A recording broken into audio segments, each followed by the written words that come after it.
The Baal Shem Tov told the story of the Yid who spent an entire day in the marketplace, hustling and bustling on his business. The whole day passes by in a jiffy.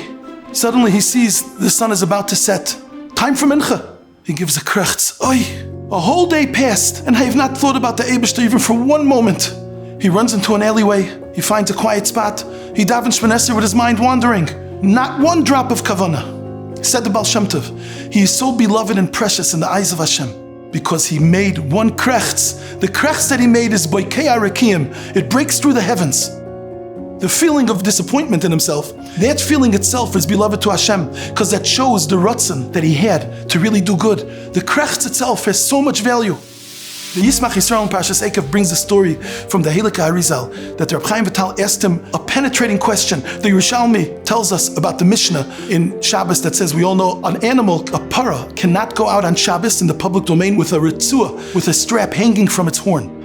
And it says that Rabbi Elazar ben Azariah's para did go out like that. Shaloi b'tzoyin chachamim, the chachamim were not happy with him. And the Yerushalmi says that he did tshuva on that. The tshuva that he did was he fasted and fasted until his teeth turned black. How many Tanesim that is, I have no idea. Hundreds, perhaps thousands. But then the Yerushalmi tells us another thing, that it wasn't his para, it was his neighbor's. But since he did not protest, it's considered as if he did it. So Reb Chaim Vital looked at his Rebbe and he said, if that's the tshuva he has to do for such a seemingly small aveir, what's going to be with me that I'm full from head to toe with aveiros? And if I may add, 500 years later, the question is glaring.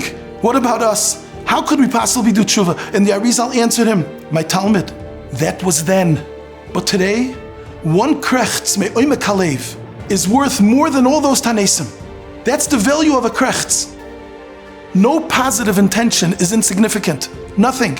Any feeling that I have, a positive feeling, a step forward, has a value. And even if I fell, the avodah on us is not to say, I've tried so much, so many times, it's so difficult, I give up.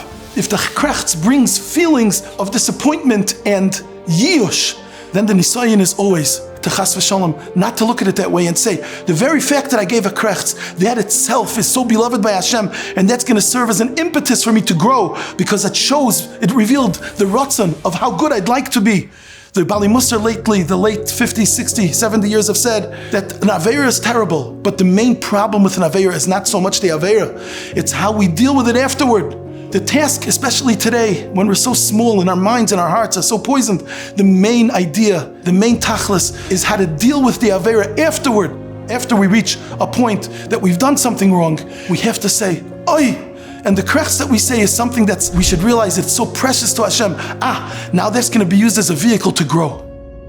We must not only appreciate our obvious successes, we have to treasure our disappointments. This is the true victory. Let us learn how to value and appreciate a krechts.